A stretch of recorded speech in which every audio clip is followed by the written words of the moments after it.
There are very few games that can make me feel some kind of strong connection or genuine emotion for the cast and story, but none are more capable than Torna the Golden Country. This small band of mercenaries, royalty, and blades all played a special part in shaping the future of Allrest, even if many of them never saw that day come. Today I feel like talking about some of the things these characters achieved and the legacy they left behind after the Aegis War. I'll be going over each character based on their in-game team to make things a little easier to keep track of. It's worth mentioning that this will spoil the ending of Torna and the entirety of Xenoblade Chronicles 2. Consider subscribing for future content and updates, and please enjoy the video. We start with Team Hugo, and who else to take the lead than the Emperor himself, Hugo Ardenach. During the final days of the Aegis War, an Ardanian Emperor accompanied by his two blades, Brigid and Aegeon, joined forces with Addam, Lora, and the gang. Together, all of them made their way across the Tornan Titan, and through trial and tribulation, confronted Malos at the Titan's core. The gang was able to beat Malos, but at a terrible cost. During the battle, a lot of collateral damage was dealt from Malos' gargoyles and Mythra's artifice, Siren. This resulted in the Tornan Titan's core exploding, which Hugo was caught up in the middle of. The Emperor of Mor Ardain was killed that day, sacrificing himself to protect Addam and the rest of Allrest. His death also meant that both Aegeon and Brigid returned to their core crystals. Meanwhile, Hugo's brother continued to rule Mor Ardain, but the end result of the young Emperor's fall meant that for future generations, they were no longer allowed to go out on the front lines. Instead, the Special Inquisitor would be sent out into the field and report back to their Emperor when the time was right. As for Aegeon and Brigid, the jewels of Mor Ardain, their core crystals would be passed down through the ages until resonating with one of Hugo's descendants, Special Inquisitor Morag Ladair. From then on, she would act as their driver, even using them in the final fight against Malos alongside Rex and company. Next, let's move on to Milton of all members. Milton was a young Gormati boy who accompanied Addam and Mythra during and before the story even began. He was actually one of Addam's faithful servants. Because he was just a child during the story, he didn't have a whole lot to do, and unfortunately that plays into his part of the tragedy. When Malos tried to wring out Mythra's hidden powers during their final fight, he commanded one of his artificers to take aim on the capital, Oresco. Sadly, Milton and Mikhail were still in the capital when this happened, and while shielding his new friend, Milton perished in the attack. He and Mikhail were able to make their way to one of the evacuation vessels, but tragically, Milton died in Mikhail's arms that day. Now we move to Team Addam. Starting with Mythra of all members, the Aegis War left her in a state of total distress. As stated before, the battle against Malos resulted in the destruction of the Tornan Titan and the death of Milton, which was enough to push Mythra over the edge. Not knowing how to process what just happened, Mythra sealed herself away and created a weaker, alternate version of herself named Pyra. Pyra would accompany Addam in saying goodbye to Team Lora before sealing herself away thanks to Addam. She was put into stasis along with her sword on the inside of a Tornan ship, which sank to the bottom of the Cloud Sea only to be found 500 years in the future by her next driver, Rex. The two would go on their own journey towards the World Tree and Elysium during the events of the main game, where both Pyra and Mythra would learn to accept who they are and accept Rex as their true driver. Addam is a bit more of an interesting case in terms of what events happened for him in which order. After the Tornan Titan sank below the Cloud Sea, Addam and his friends briefly said their goodbyes, but just before they parted ways, he asked Lora to send a message. He asked her to tell the surviving Tornan militia in Specia to go to the Leftherian archipelago to find him. Once they all went their separate ways, Addam was likely accompanied by Pyra to the Spirit Crucible Elpis to seal away the third Aegis sword where no one can access it. He would also entrust his nuncle, Azurda, to keep watch over the site in his absence and after his passing. Like I said before, Addam most likely sealed Pyra away after doing so, since he doesn't have any weapon on his back in the ending cutscene. After sealing away his blade, Addam probably went back to the Leftherian archipelago for a few reasons. For one, he was expecting the militia from Specia since he asked Lora to go and find them. Also, throughout the story of Torna, Addam expressed how much he just wanted to go home and tend to his farmland, so he most likely retired from the hero work in favor of that. Plus, it was revealed in a side quest that Addam had a wife and they were expecting a child.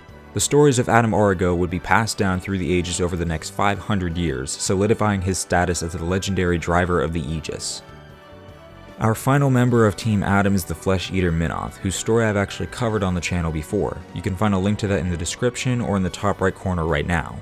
It's unclear exactly where Minoth went off to since he wasn't around when Addam was saying his goodbyes to Team Lora, but it can be inferred that he decided to return to the Urian Titan. For many decades, Minoth likely spread the tales of the heroics of Addam through his stories and plays. Most of these were likely in Fonsamima at the Elethor Playhouse. Eventually, Minoth ran into a mercenary named Vandam, who in the main story is kind of Rex's temporary mentor. The two went on many missions, with Minoth likely acting as Vandam's second blade, being a flesh eater and all. At a certain point, Minoth retired from the mercenary business after founding a place for those affected by war called Garfont Village with the help of Vandam. He later changed his name to Cole and likely spent the rest of his days writing and putting on plays about the days of Old Torna and the tales of Addam Origo and the Aegis. Minoth wasn't the only person to have something altered about him during the war. Our next member of the gang, Mikhail, was basically the adopted son of Team Lora. Just like Milton, he went along with the group but couldn't do much of anything outside of cook since he was just a child. When Oresco was destroyed by Malos, Mikhail's life was saved thanks to Milton, but this event likely left him traumatized, especially after his new friend died in his arms. Mikhail accompanied his new family to Specia as part of Addam's last request, but things soon took a turn for the worse. Amalthus sent his Indoline militia and weaponized blade eaters to take out the remaining Tornan survivors. Minoth was separated from Team Lora in the chaos and was captured by Amalthus, where he and many others were brought back to Indal.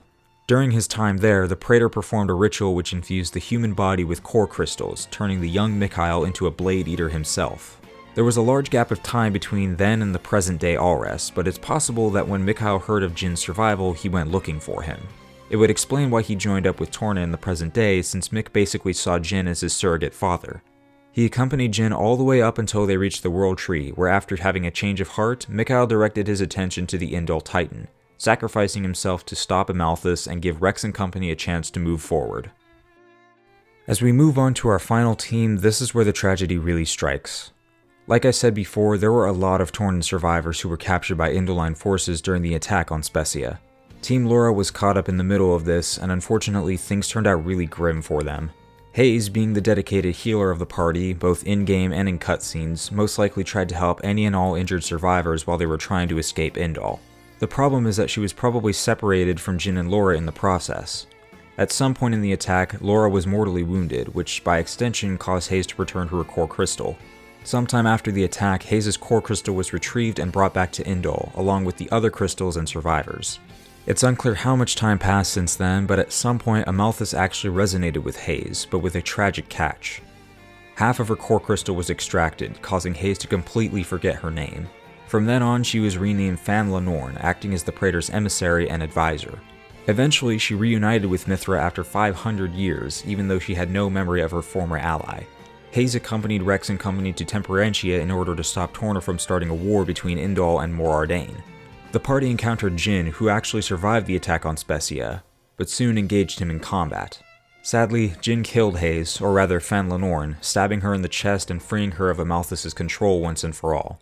A funeral was held for Norne back in Indal, as she would never return to her core crystal again. Now let's turn our attention from Blade to Driver. Our second to last member to cover is Lora.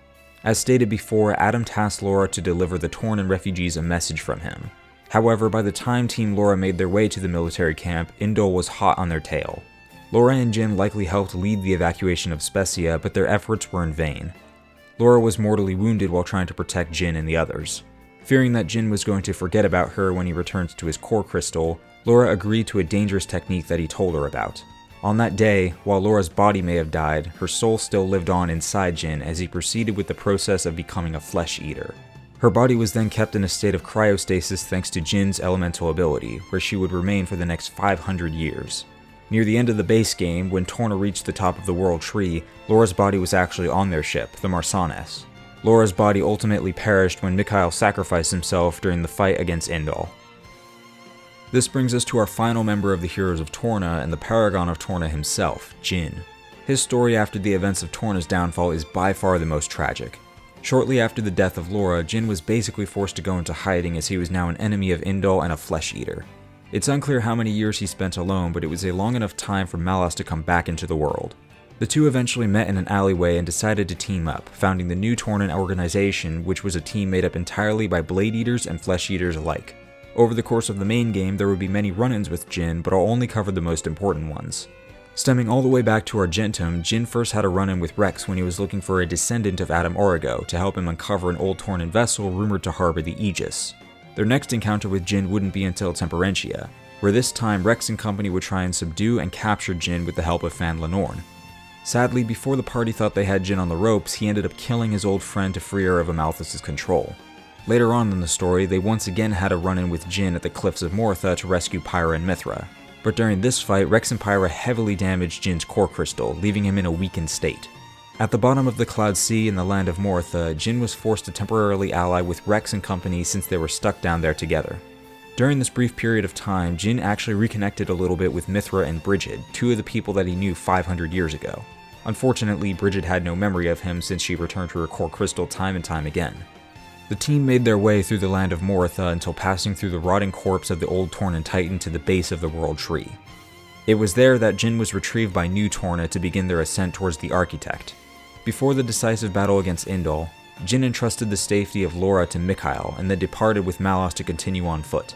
Before he and Malos continued any further, Jin stopped once again as he made one final decision to stay behind and face Rex in the Aegis one more time, even if it meant losing his life. He did lose this fight, but Rex chose not to kill Jin, and it seemed like he was finally able to get through to Jin. However, this peace didn't last, as none other than Amalthus himself climbed up the World Tree to put a stop to everyone present. After one final battle, Jin made the decision to finally sacrifice himself to kill Amalthus and give Rex and company a chance to finally stop Malos once and for all. The final attack dealt to Amalthus by Jin had enough raw power to completely shatter Jin's core crystal, and so the final member of the original team of Torna passed away.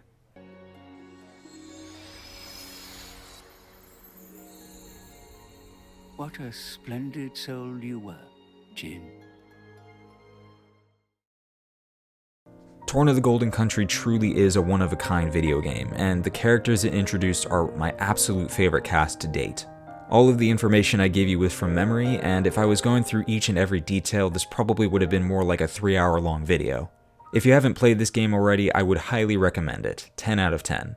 Thank you so much for those who watched the video all the way through. Please consider subscribing and sharing if you haven't, and with that all said, stay tuned and I'll see you in the next one.